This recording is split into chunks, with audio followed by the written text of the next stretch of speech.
All right, brothers and sisters, we're going to go full deep dive today. This isn't some 10-minute surface level take. This is a war room level brief, okay? Now, let me back up. I didn't find out what Behold a Pale Horse was by stumbling into a YouTube rabbit hole. I found it through one of the most unlikely people I ever worked with. Years ago, long before Trump, before the Great Divide, before everyone was a part-time political analyst. I had about 150 employees under me at that time. And one of the guys was different, real different.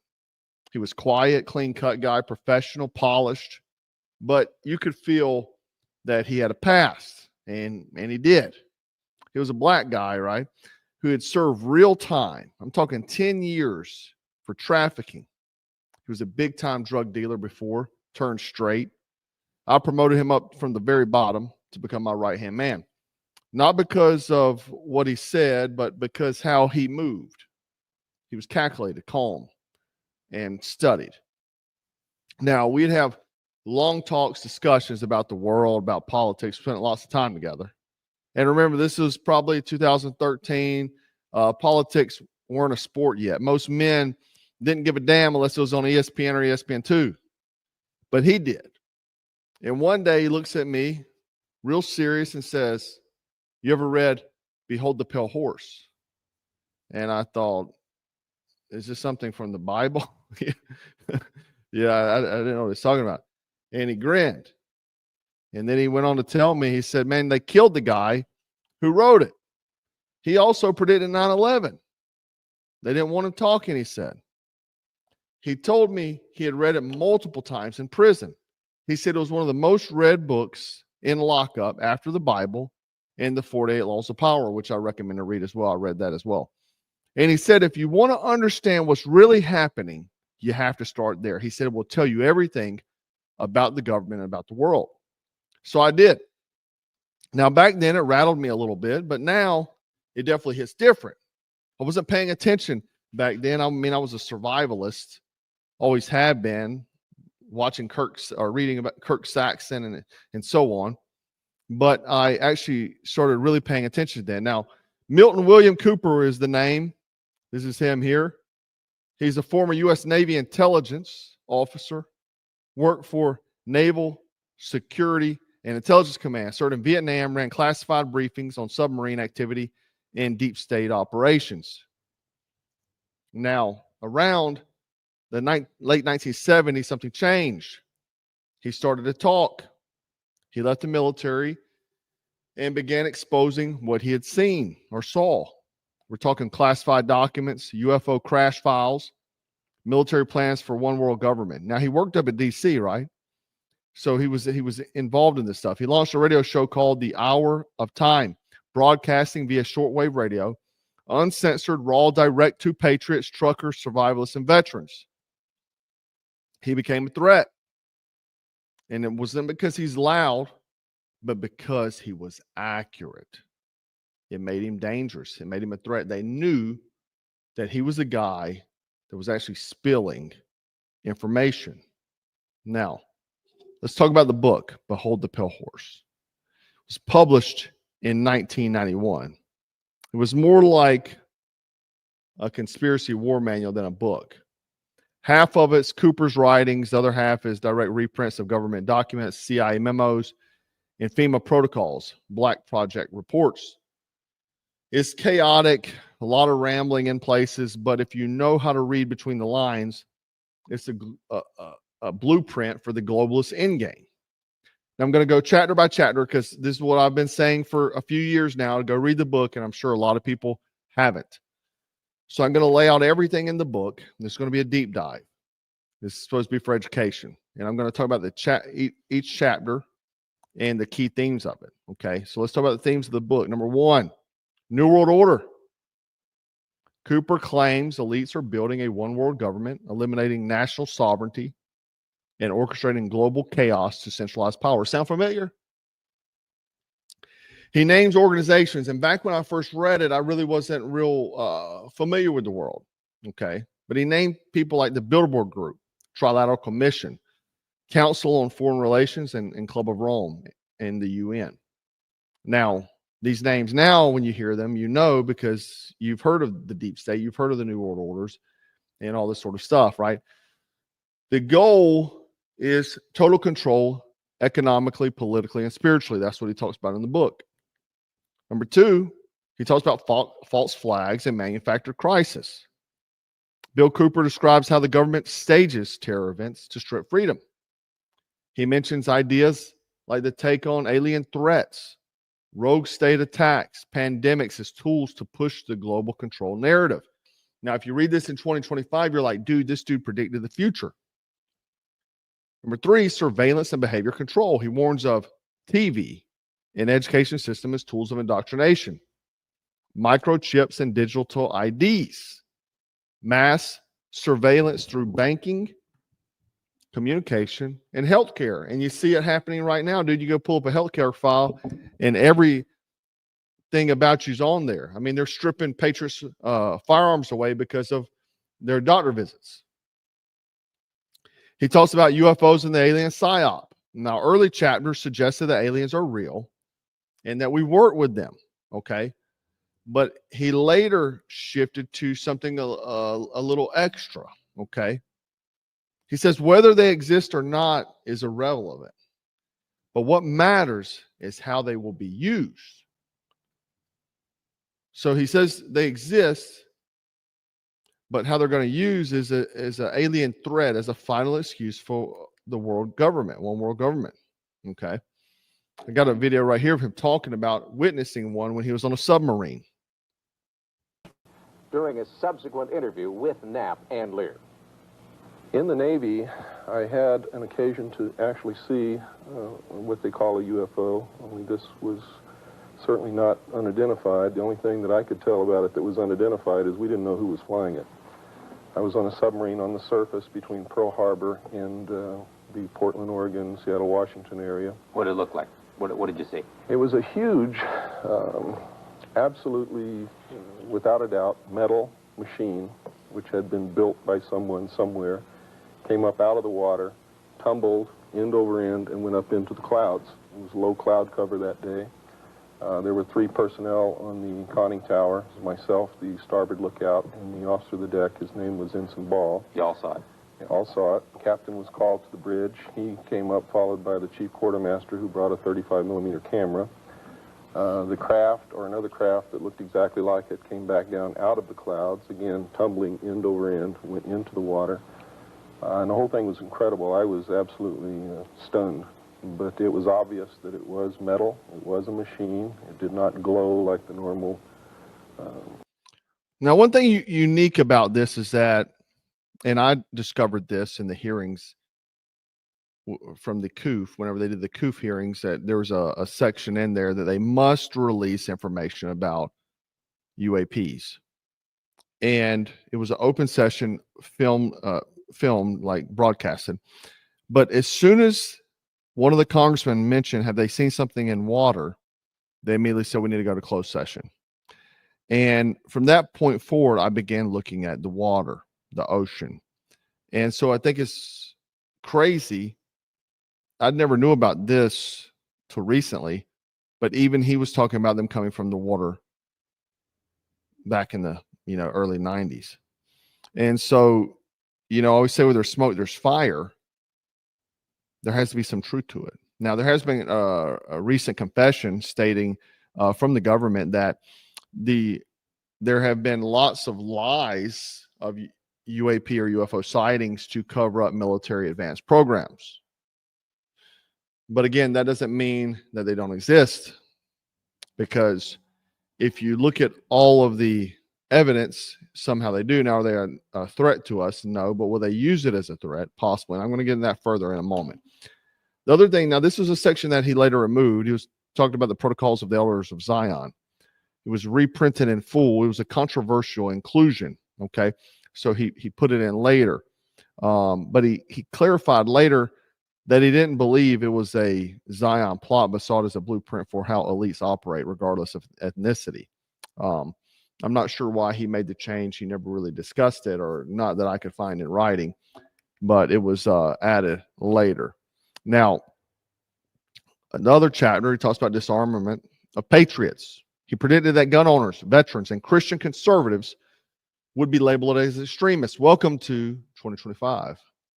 He warned of FEMA camps, UN troops, and the push for civilian disarmament. It's happening right now. The New York City mayoral candidate that I just spoke about the other day, he's pushing for complete disarm. Okay. Now, let's get tactical for a moment. A lot of people call this book crazy. Let's line it up with history. He predicted 9/11 on June 28, 2001. Cooper warned there's going to blame it on Osama bin Laden. Don't you dare believe it.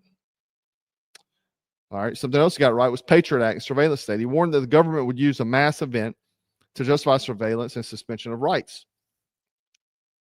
NSA, FISA, DHS all happened post 9/11. He also spoke of the rise of domestic terrorist label. Cooper predicted the real enemy would become American patriots. Fast forward, J6, DHS watch lists, and false flag targeting veterans all happened. He also talked about UFO as controlled narrative. Now we have Pentagon UAP hearings, but no real answers to that. A controlled disclosure. Cooper said that would be to play, and that's what they're doing. I forget the guy's name. I mention him all the time, but he's always in the hearing. And he says, "Oh, I was told by, NASA or the governor or the Pentagon I could say this." I can't remember his name. I talk about him all the time. But when you're doing a live video, you can never remember what you want to say. He's got a Hispanic type name, a Latin name. Anyway, he's always up there saying, "Yeah, I was told I could say this from the Pentagon." So if you were really a whistleblower, would you be getting permission to give out that information? No. He also talked about digital currency and tech slavery. He predicted move to a cashless economy. Look at your phone. You can go pay with your phone now, dude. Your phone is a tracker. They only need to put it in your body. You're carrying it around all the time. You can pay for stuff with it, right? You got Uber Eats, DoorDash, all this stuff. He talks about central banking control and biometric surveillance. Welcome to wearables. I just heard RFK Jr. say that he hopes, in 2 years that every American is wearing a wearable. I used to wear them. I used to wear the garment and stuff, and I'm not saying I don't wear it occasionally, but as far as like wearing it all the time, I quit doing that, man. They're getting biometric data from me at all times if they want to. Now I just wear automatic watches. That way you can't really pick up what I'm doing. Throw the phone in a Faraday bag. We do have Faraday bags coming out soon, by the way. Good ones. I designed these well. You're going to like them. But does all this sound familiar? It should, because that's what you're sensing right now in the world. Now, I'm going to play another clip of him discussing his time in naval intelligence. It is a group of men who belong to secret societies who have infiltrated our society and our government at all levels and are destroying it and subverting it from within. And every member of naval intelligence that I knew who was an officer was a 32nd or a 33rd degree Freemason. And I asked my commanding officer at one point, I said, "Why are all you guys Masons?" He said, "Masons are used to keeping secrets. It's part of their fraternity. So if you want someone who already knows how to keep a secret, you recruit Freemasons." Well, later on, I found out what the truth is. The truth is you're not going to be a naval intelligence officer unless you are a Freemason or a member of the Ancient Order of the Rose and Cross, but you have to be high degrees for that. I think the reason I was selected as enlisted man is because I had belonged to the Demolay Society. Which is what? As a teenager. That's sort of the first level of Freemasonry. That's how they recruit teenagers and indoctrinate them into their principles so that they go right into Freemasonry when they become an adult.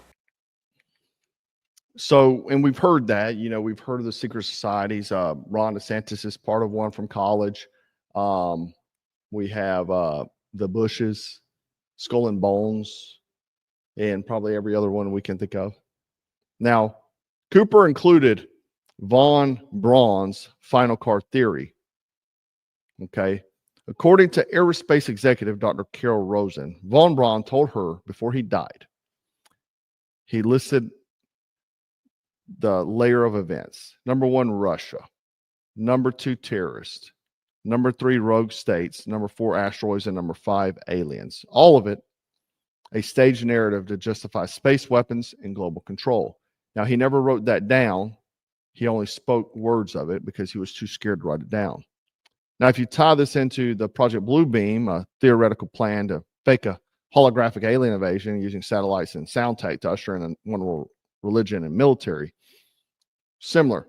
And that guy, Project Bluebeam, if you just go read about what happened to him, he was a Canadian citizen, it may make you think. I'm not going to tell you. I want you to go look. Oh, that's the other thing about this video. Don't ever take a man's word without investigating it for yourself, even mine. Cooper didn't invent that theory, though. He warned it. It was exactly how the elites would move, a final false flag from the freaking stars. Now, let's talk about Cooper's death. He knew he was being hunted, okay? He refused to pay taxes. He refused to register his radio station. I always talk about that. The ham radio registering, you give when you sign consent, and you hear the ham boys just go crazy. You sign consent to have your instruments checked at any time by the government. Oh, but they never do that. I'm not saying they are. I'm not saying they're going to do that. I'm not saying that's what they do. I'm saying you signed a document to circumvent your constitutional rights and allow for inspection within your home. All it would take is the ham radio guy and an FBI agent to show up at your house to look at your radio, and as they're looking around, oh, let's check over here. Maybe plant something. I don't know. Anytime you sign something like that, you open the door for the government just to walk right in. But most importantly, though, Bill Cooper refused to be silenced. On November 5th, 2001, less than 2 months after 9/11, after he predicted it, 4 months after he predicted it, Cooper was killed in a shootout when law enforcement outside of his home in Arizona. He said they'd come for him. He said he'd never be taken alive, and he died exactly like he lived, standing his ground. They silenced him, and then they knew they erased him. Okay? Now, most people think that Alex Jones is the next Cooper. What's funny, though, is Bill Cooper hated that comparison. He said Alex Jones is either the most irresponsible broadcaster in the world or he's working for them. Bill Cooper did not like Alex Jones at all. Cooper said Jones spread fear without proof. He lied during Y2K and led patriots into a panic, which makes the real movement look like lunatics. Cooper believed that Alex Jones was either controlled opposition, either knowingly or used as a pawn, like he's being controlled without even knowing he is. And that could happen. And guess what, though? Cooper never made millions. He lived in a trailer. He died broke. He never sold iodine drops or T-shirts. But his message, it shook the system. Okay? Now, we're living in the world Behold a Pale Horse warned us about. Digital ID, speech surveillance, weaponized AI, open borders, UN control, mass psychological operations, controlled opposition, and maybe coming alien reveal, just waiting to drop. A lot of patriots think that the world is okay now. Trump's president. Everything's going to be fine. I can assure you, a lot of people said J.D. Vance will be the next. He won't be. It'll be a Democrat. Go ahead and save this video so in a few years, they're already switching the momentum. These people are not dumb. They're already switching the momentum. They made it cool to be a Democrat, if you recall. They made it cool. Social media had all the social media influencers. Trump pulled the same card. It made it cool to be a patriot. But the problem is these people are very determined and they have lots of energy. Patriots typically don't. Unfortunately, I'm not downing you out in the audience, but I'm just saying in general. A lot of people are all talk, no gas. Now, the enemy is not out there. It's up there in the towers of power, in the think tanks, in the shadows, Cooper said. Cooper's not here anymore, but we are. And the mission is clear: to stay alert, stay armed, and always stay dangerous. Now, I would probably guess that Cooper probably wouldn't like me. I could be wrong, but I'm too loud. I wear my opinion on my sleeve. Pisses a lot of people off.